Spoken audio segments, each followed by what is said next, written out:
ഇട്ടുകൊണ്ടിരിക്കുന്ന കുറച്ച് കുട്ടികൾ എനിക്ക് മെസ്സേജ് വിട്ടു, ചേച്ചി ഞങ്ങൾ പഠിക്കുന്ന കുട്ടികളാണ്, ഞങ്ങൾക്ക് പെട്ടെന്ന് പാകം ചെയ്യാൻ പറ്റിയ റെസിപ്പികളൊക്കെ ഇടാവോ എന്ന് ചോദിച്ചു. അപ്പോൾ തേങ്ങ ചേർക്കാത്ത പെട്ടെന്ന് തയ്യാറാക്കാവുന്ന റെസിപ്പി, വളരെ ഈസി ആയിട്ട് തേങ്ങ ചേർക്കാതെ എങ്ങനെയാണ് ഒരു മോരുകറി വെക്കുന്നതെന്നാണ് നമുക്ക് നോക്കാം.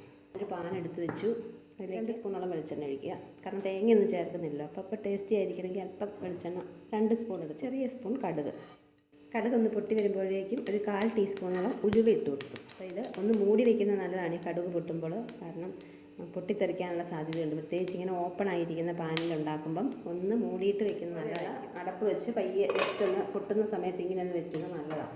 ഉലുവ ഒന്ന് മൂത്ത് വരുമ്പോഴേക്കും അതിനകത്തേക്ക് ഒരു ചെറിയ പീസ് ഇഞ്ചി ചെറുതായിട്ട് കട്ട് ചെയ്തതാണ്, ഉള്ളി ഒരു 4-5 ഉള്ളി എടുക്കാം. ഉള്ളിയും ചെറുതായിട്ടൊന്ന് കട്ട് ചെയ്തത് അതും ഇട്ട് കൊടുക്കാം.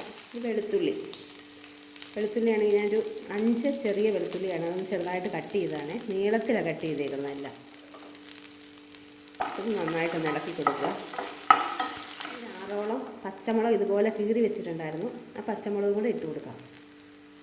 എല്ലാം ചെറിയ ഫ്ലെയിമിലിട്ട് നന്നായിട്ടൊന്ന് മൂപ്പിച്ചെടുക്കാം. ഈ ഉള്ളിയൊക്കെ ഒന്ന് ഏകദേശം ഒരു ചെറിയ ചുവപ്പ് നിറം വരണം.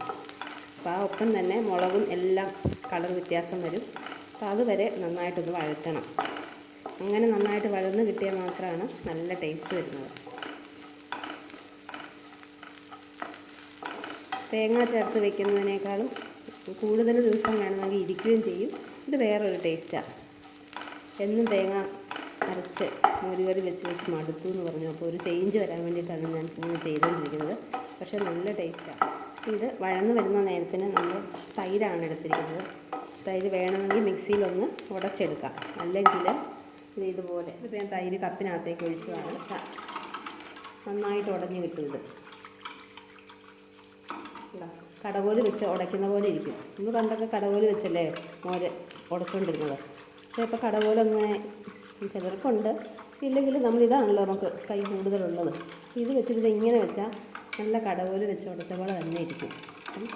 മിക്സിയിലൊന്നെങ്കിൽ അടിക്കുക, അല്ലെങ്കിൽ ഇങ്ങനെ നന്നായിട്ട് വേണ്ട, നന്നായിട്ട് ഉടച്ച് തന്നെ എടുക്കാം.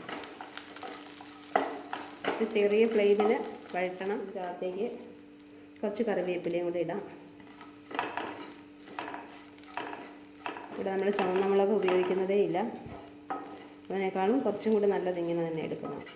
ഏകദേശം ഈ കളറൊന്ന് ചേഞ്ചായി വരുന്നുണ്ട്. ഇനി ഒപ്പം തന്നെ നമ്മൾ അല്പം മഞ്ഞൾപ്പൊടിയും കൂടെ ചേർത്ത് കൊടുക്കുകയാണ്.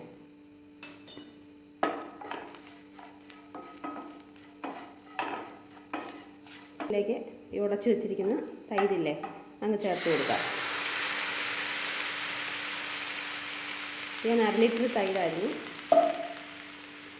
ഇതിന് അല്പം ലൂസായിട്ട് വേണ്ടവർക്ക് തൈര് ഉടയ്ക്കുന്ന കൂട്ടത്തിൽ വെള്ളം ആവശ്യത്തിന് വേണം ചേർത്തോണം.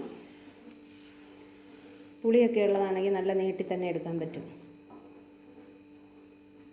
കുറുകുറാന്ന് വേണമെങ്കിൽ വെള്ളം ചേർക്കണ്ട, ഞാൻ തന്നെ ഉണ്ടാക്കാം. ഞാൻ അല്പം വെള്ളം ചേർത്തായിരുന്നു, ഒരു 1/2 ഗ്ലാസ് വെള്ളം ചേർത്തിട്ടാണ് ഞാനിത് ഉടച്ചത്. ആവശ്യത്തിന് ഉപ്പ് ചേർത്ത് കൊടുക്കാം.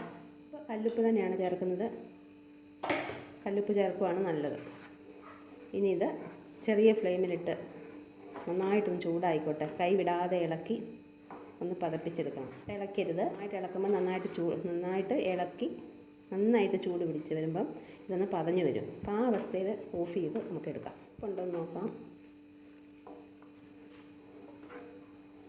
പുളി കൂടുതലൊക്കെ ഉണ്ടെങ്കിൽ അല്പം വെള്ളം കൂടെ ഉടയ്ക്കുന്ന കൂട്ടത്തിൽ ചേർത്തോണം. പിന്നീട് ചേർക്കുന്നതിൽ നല്ലത് തൈര് ഉടയ്ക്കുമ്പം ആ കൂടെ തന്നെ ചേർത്ത് എടുക്കുകയാണ്. ചെറിയ ഫ്ലെയിമിൽ കിടന്ന് ഇങ്ങനെ നന്നായിട്ട് ചൂടായി വരുമ്പോഴാണ് ഈ മുളകിനകത്തുള്ള എരിവൊക്കെ ഇതിനകത്തേക്ക് ഇറങ്ങുന്നത്.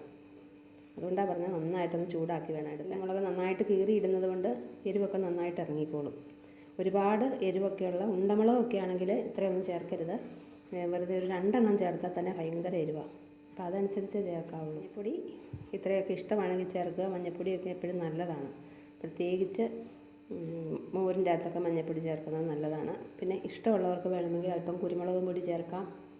കുരുമുളക് പൊടി ചേർക്കുമ്പോൾ വേറൊരു ടേസ്റ്റ് ആവും. പിന്നെ ഇഞ്ചി വെളുത്തുള്ളിയൊക്കെ ഇട്ടേക്കുന്നതുകൊണ്ട് മോരുകറി ആർക്ക് വേണമെങ്കിലും കൂട്ടാം. ഗ്യാസ് ഉണ്ടാകുന്നവർക്കും ഈ ഇഞ്ചിയും വെളുത്തുള്ളിയും കൂടെ ചേർത്തിരിക്കുന്നതുകൊണ്ട് ഇത് കൂട്ടാൻ പറ്റും. എൻ്റെ ഏകദേശം ഒരു 90% റെസിപ്പികളും ഇങ്ങനെ സാധാരണ റെസിപ്പികളാണ്, നാടൻ രീതിയിലുള്ളതാണ്, പെട്ടെന്ന് തയ്യാറാക്കാവുന്ന ഒന്നാണ്. ഒരുപാട് ഇൻഗ്രീഡിയൻസ് ചേർത്തിട്ടൊന്നും നമ്മൾ ഉണ്ടാക്കുന്നില്ല, സാധാരണ കറികൾ മാത്രമാണ് ഉണ്ടാക്കാൻ ചേർക്കാത്ത പെട്ടെന്ന് തയ്യാറാക്കാവുന്ന റെസിപ്പിയാണ്.